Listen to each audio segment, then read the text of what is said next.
우리가 주께 감사하고 감사함은 주의 이름이 가까움이라 라는 말씀이 나오죠. 주의 이름이 가깝다. 이 말씀에 대해서 이미 두 번에 걸쳐 생각해 보았습니다. 주의 이름이 가깝다 라는 말씀 속에는 두 가지 의미가 있다고 그랬어요. 첫 번째 의미는 말 그대로 내가 주님을 부르면 그 부름을 들으실 수 있을 만큼 내 가까이 계신다. 그러므로 우리는 이런 때 어떻게 해야 된다? 그 주님께 기도해야 한다. 왜? 내가 부르면 즉시 듣고 대답할 수 있는 그러한 거리에 계시기 때문에 늘 주님을 부르기를 힘써야 한다. 또 주님이 가까이 계신다라는 말씀에 또 한 가지 의미는 무엇입니까? 주의 재림이 가까웠다. 주의 심판이 가까웠다. 주의 구원이 가까웠다. 자, 주의 심판이 가까웠으면 어떻게 해야 되겠어요? 그러므로 우리는 주의 말씀대로 주님이 원하시는 대로 주님이 기뻐하시는 일, 선한 일을 행하며 살아야 한다라고 말씀드렸어요. 자, 그런데 이쯤에서 우리가 한 가지 꼭 기억해야 할 사실이 있습니다. 그것은 주의 이름이 가까운 것은 사실이지만 내가 부르면 계실 만큼 가까운 곳에 계시고 또 주의 재림이, 주의 심판이 가까웠지만 아직 주님이 재림하신 건 아니, 아직 주님의 심판이 임한 것은 아니. 주님께서 이 땅에 완전히 재림하시면 그때는 어떻게 될까요? 2절에 이야기하죠. 주의 말씀이 내가 정한 기약이 이르면 내가 바르게 심판하리니. 주님이 재림하시면 바른 심판이 이루어져요. 무슨 말입니까? 이 땅에 정의가 실현이 돼요. 공의가 실현이 돼요. 그러나 가깝긴 했지만 주님이 아직 이른 것은 아니에요. 무슨 말입니까? 아직 주님이 이 땅에 오시진 않았기 때문에 여전히 이 세상에는 불의와 불공평이 판을 친다. 언제까지? 주님이 오실 때까지. 가까웠지만 아직 오시지 않았기 때문에 이 세상에는 불의와 불공평이 있고 주님이 오실 때까지는 그런 일이 계속 될 것이다. 그러므로 주님이 다시 오실 때까지는 우리의 기도가 그때그때 응답되지 않을 수도 있어요. 무엇보다 우리가 선을 행함에도 불구하고 내가 선을 행한 그 일에 대한 결과가 즉시 나타나지 않을 수도 있어요. 그러므로 주의 이름이 가까웠다, 주의 재림이 가까웠다, 주의 심판이 가까웠다 라는 말씀을 통해서 우리가 소망을 얻기도 하지만 주의 재림이 가까웠다라는 말은 아직 주님이 오시진 않았다 이런 말도 되기 때문에 우리가 때때로 낙심이 될 수도 있어요. 도대체 언제 주님이 오실 것인가? 왜? 주님이 오실 때까지는 이 세상에 불의가 있을 것이기 때문에, 불공평이 있을 것이기 때문에. 자, 그렇다면 이 사실을 아는 자들은 어떻게 해야 합니까? 인내해야 합니다. 그래서 갈라디아서 6장 9절에서 말하죠. 우리가 선을 행하되 낙심하지 말지니 피곤하지 아니하면 때가 이름에 거두리라. 아까 뭐라고 말씀드렸어요? 주의 이름이 가까웠다, 주의 심판이 가까웠다, 주의 재림이 가까웠다. 그러므로 어떻게? 선을 행해야 한다. 그런데 선을 행함에도 불구하고 그 선을 행한 일에 대한 결과가 즉시 나타나지 않음으로 인하여 낙심할 수 있어요. 사도 바울은 이 사실을 알고 말하는 것이 우리가 선을 행하되 낙심하지 말지니 피곤하지 아니하면 때가 이름에, 이 때가 언제? 주님이 다시 오시는 때죠. 심판이 이루어질 때죠. 그 때가 이르면 반드시 그 열매를 거두게 될 것이다. 주님이 가까웠지만 아직 오시지는 않은 때에 살고 있는 우리에게 가장 필요한 것이 무엇인가? 인내하는 것이에요. 언제까지? 주님이 오시는 그 때까지 인내하는 것이. 인내하면 때가 이름에 거두리라. 열매를 맺을 수 있어요. 하나님께서 약속하신 그 날이 더디지 아니하고 속히 임할 것이라고 이야기하고 있어요. 물론 여기서 말하는 더디지 않는다, 속히 임한다 라는 것은 하나님의 관점에서 말하는 것이, 하나님의 관점은 어떤 겁니까? 천년이 하루 같기도 하고 하루가 천년 같기도 하고, 우리가 생각하는 만큼 속히 오시게 될지 아니면 우리가 생각하는 것보다 훨씬 더 시간이 오래 걸릴지 우리는 알 수 없어요. 우리의 시계로는 그 시간을 계산할 수 없어요. 그러나 분명 이 땅에 주님이 오시는 것은 사실이. 이 사실을 믿는 우리에게 필요한 것은 무엇이다? 인내하며 기다려야 한다. 하박국 2장 3절의 말에 이 묵시는 정한 때가 있나니 그 종말이 속히 이르겠고 결코 거짓되지 아니하리라. 비록 더딜지라도 기다리라. 지체되지 않고 정령 응하리라 라고 말하고 있어요. 이처럼 끝까지 인내하며 기다리는 자에게 주어지는 축복이 무엇입니까? 누가복음 21장 19절에 말하죠. 너희의 인내로 너희 영혼을 얻으리라. 너희의 인내로 너희 영혼을 얻으리라. 누가복음 8장에 보면 씨 뿌리는 비유가 나옵니다. 그 씨 뿌리는 비유에 보면 네 가지 밭이 나오죠. 첫 번째 밭은 길가밭, 두 번째 밭은 돌짝밭, 세 번째 밭은 가시떨기밭, 네 번째 밭은 좋은 땅, 좋은 밭. 그런데 첫 번째, 두 번째, 세 번째는 씨가 뿌려졌지만 열매를 맺지 못하죠.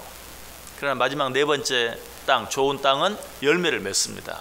자, 그런데 이 세 가지 종류의 땅이 열매를 맺지 못하고 나머지 한 가지 땅, 좋은 땅만 열매를 맺은 이유가 무엇입니까? 뭐 쉽게 생각하면 길가밭이었으니까, 돌짝밭이었으니까, 가시떨기밭이었으니까, 그러나 하나는 좋은 땅이었으니까 처음 세 땅은 열매를 맺지 못하고 마지막 네 번째 땅은 열매를 얻었다라고 말할 수 있어요. 그러나 그것이 정답은 아니에요. 정답을 이야기하면 처음 세 땅은 인내하지 못하기 때문에 그래요. 마지막 네 번째 좋은 땅은 인내했기 때문에 그래요.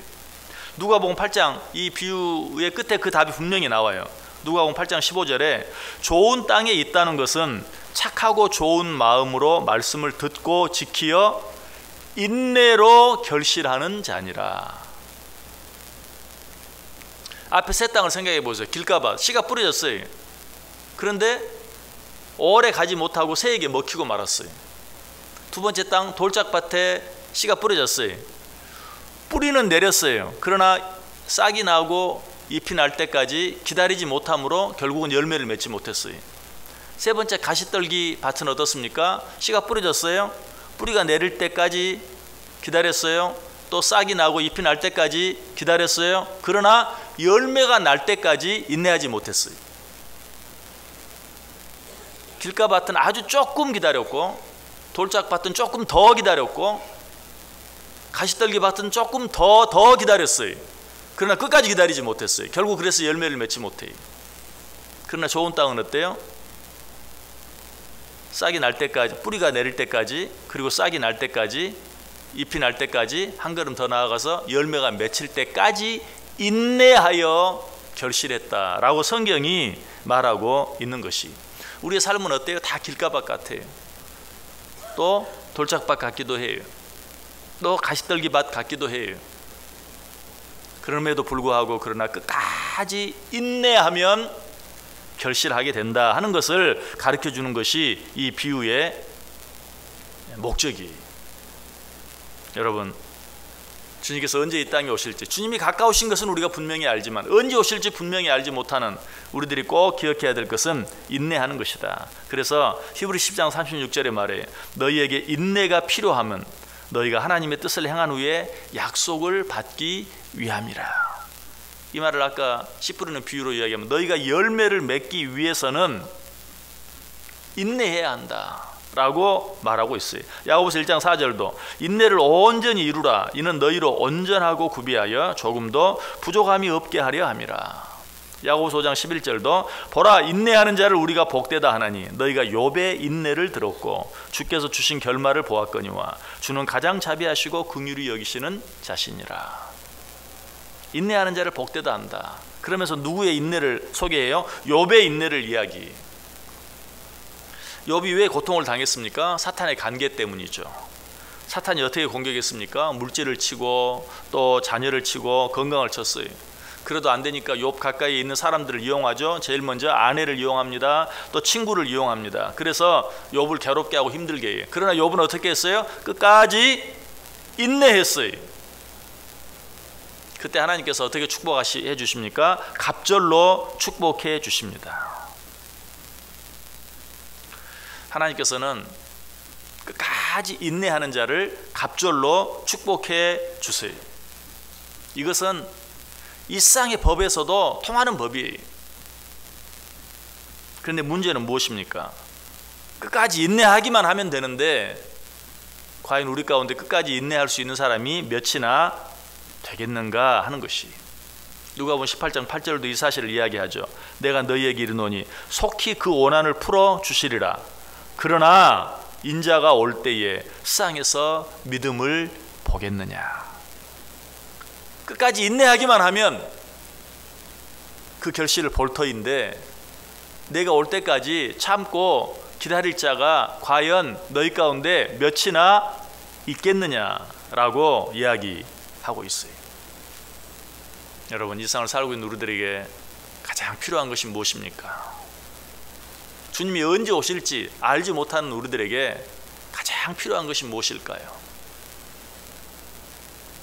여전히 이 세상에 불의와 불공평이 판을 치고 악한 사탄이 판을 치는 이 세상에 살면서 우리에게 정말 필요한 것이 무엇일까? 인내하는 것입니다. 첫째도 인내하는 것, 둘째도 인내하는 것, 셋째도 인내하는 것. 끝까지 참고 견디기만 하면 너희가 결실을 보리라. 내가 너희를 축복하되 갑절로 축복하리라. 욥이 인내함으로 갑절의 축복을 얻었느니라. 좋은 땅이 끝까지 인내함으로 30배, 60배, 100배의 열매를 맺었느니라. 오늘 이 말씀 기억하고 주님이 가까웠지만, 주의 이름이 가까웠지만 주님이 아주 오시진 않았어요. 그러므로 이 세상에 불의하고 불공평한 일이 있는 것은 당연해요. 내 때로 모든 일이 되어지지 아니하고 하나님의 말씀이 속히 이루어지지 않는 것도 당연해요. 이런 일들 앞에서 끝까지 인내함으로 욥이 받았던 그 갑절의 축복, 30배, 60배, 100배의 열매를 맺혀드리는 삶을 살아갈 수 있는 저 여러분 될 수 있기를 주님의 이름으로 간절히 축원합니다. 기도하겠습니다. 하나님 감사합니다.